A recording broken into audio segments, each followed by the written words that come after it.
کا नवा रोज है और अभी किसी तरफ से भी इस जंग की शिद्दत में कमी आने की कोई उम्मीद नजर नहीं आती। ये पूरी दुनिया की मईशत को ले बैठेगी। प्रोग्राम के पहले SMS पे बात करेंगे, उसके बाद पाक अफगान जंग के अहदाफ जो हासिल किए हैं, हुकूमत क्लेम करती है 95% वो अहदाफ मिल चुके हैं।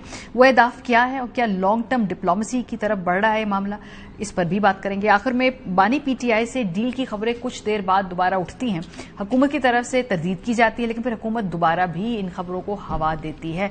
प्रोग्राम के आखिरी हिस्से में पूछेंगे कि भाई असल माजरा क्या है। आगाज करते हैं। अमेरिका 9वें रोज में ये दाखिल हो चुकी है। ईरान में आज जो अहम खबर है वो ये है कि रहबर आला का इंतखाब कर लिया गया है और जो करने वाले इदारे मजलिस खबरगान रहबरी के रुकन अहमद आलमुल हुदा का कहना है कि रहबर आला का इंतखाब हो चुका है। नीम सरकारी खबरसा एजेंसी महर के मुताबिक आलमुल हुदा का कहना अब सब कुछ मजलिस खबरगान रहबरी के सेक्रेटेरिएट के सरबराह हुसैन बुशहरी पर है, जो फिलहाल इस फैसले का अवामी तौर पर ऐलान करने के जिम्मेदार हैं।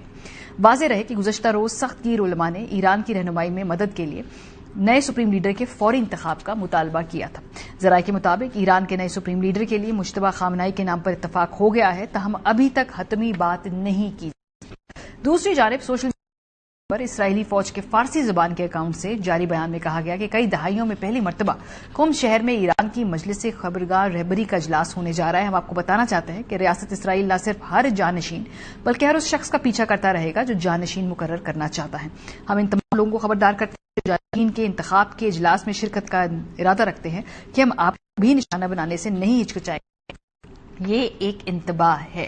गुज़श्ता रोज हमें देखा कि जब ईरानी सदर की जानिब से हल्का सा ये बयान आया था कि जो ममालिक हैं हमसाया उनके ऊपर अटैक्स में कमी आएगी या ईरान उन पर तब तक अटैक नहीं करेगा जब तक कि वहां से एयर बेसिस ना इस्तेमाल हो ईरान पर हमला करने के, तो उसको प्रेसिडेंट ट्रंप ने ईरान की कमजोरी से तशबीह दिया था, बल्कि कमजोरी से एक लफ्ज आगे बढ़ के उन्होंने कहा कि ये एक सरेंडर है। आज जो है ट्रंप कहते हैं कि वो एक कदम आगे बढ़ के उससे भी सख्त हमला करेंगे अगर ईरान ने सरेंडर ना किया, यानी ईरान पीछे ना हटा, और इस पूरे मामले के अंदर जो है नुकसान मशरिक़ वुस्ता का ही होगा। ईरानी वज़ीर ख़ारजा ने ट्रंप के इस बयान पर जवाब दिया और उन्होंने कहा कि एक बयान में कि ईरानी सदर की जानिब से तनाव में कमी के लिए की जाने वाली कोशिशें सदर ट्रंप की गलत फहमियों की वजह से मुताबिक हो रही हैं। उन्होंने कहा कि अगर सदर ट्रंप खित्ते में कशीदगी का रास्ता अख्तियार करना चाहते हैं तो उन्हें वही मिलेगा, क्योंकि ईरानी फौजें तवील अरसे से किसी भी सूरत से निपटने के लिए मुकम्मल तौर पर तैयार है। अब्बास अरागची ने कहा कि सदर ट्रंप ने माजी में भी ईरानी फौज की सलाहियतों का गलत अंदाजा लगाया और अब भी वो इसी गलत फहमी का शिकार है। अगर ईरान अपने दिफा में इकदामात में शिद्दत लाता है तो उसकी तमाम तर जिम्मेदारी अमरीका पर आयद होगी। ईरान के सदर मसूद पेशकियान ने भी अपनी गुज़श्ता रोज की गुफ्तगू की वजाहत करते हुए कहा कि दुश्मन ने इन बयानात का गलत मतलब ले लिया है। ईरानी सदर ने मजीद कहा कि दुश्मन चाहता है कि ईरान को मुसलमान और पड़ोसी ममालिक के साथ जंग में धकेल दिया जाए। अमरीकी सदर ने कहा जी कि तब तक ईरान पर हमले होते रहेंगे जब तक कि इनकी लीडरशिप हट नहीं जाती, और कहते हैं कि ऐसा सदर हमें नहीं चाहिए है जंग की तरफ मामलात को ले जाए।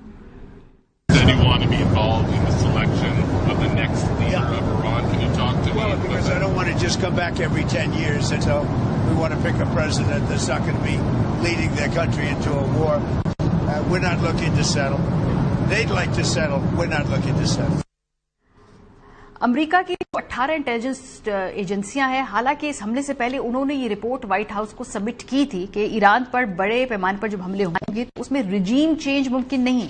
वाशिंगटन पोस्ट के मुताबिक रिपोर्ट में कहा गया कि ईरान की मुंतशिर ऑपोजिशन हुकूमत संभालने के काबिल नहीं है। अगर ईरान की आला क़यादत खत्म की जाए तो भी मुल्क का फौजी और मजहबी निजाम ही बरकरार रहेगा। नेशनल इंटेलिजेंस काउंसिल की इस खुफिया रिपोर्ट के नताइज सदर डोनाल्ड ट्रंप के इस ऐलान करदा मंसूबे पर सवालात उठाते हैं, जिसमें उन्होंने ईरान की क़यादत के ढांचे को साफ करने और अपनी पसंद का हुक्मरान बिठाने की बात की थी। ये रिपोर्ट अमरीका और से 28 फरवरी को जंग शुरू करने से तकरीबन एक हफ्ते पहले मुकम्मल हुई थी। रिपोर्ट में कहा गया है कि अगर ईरान के सुप्रीम लीडर अली खामनाई को कत्ल भी कर दिया जाए तो ईरानी मजहबी और फौजी क़यादत पहले से तयशुदा तरीक़ेकार के मुताबिक फौरी रद्द अमल देगी। माहिरीन के मुताबिक ईरान की मजहबी और फौजी क़यादत का अब भी मुल्क पर मजबूत कंट्रोल है। माहिरीन का कहना है कि ईरानी क़यादत के नजरियात के मुताबिक ट्रंप के दबाव के आगे झुकना मुमकिन नहीं है।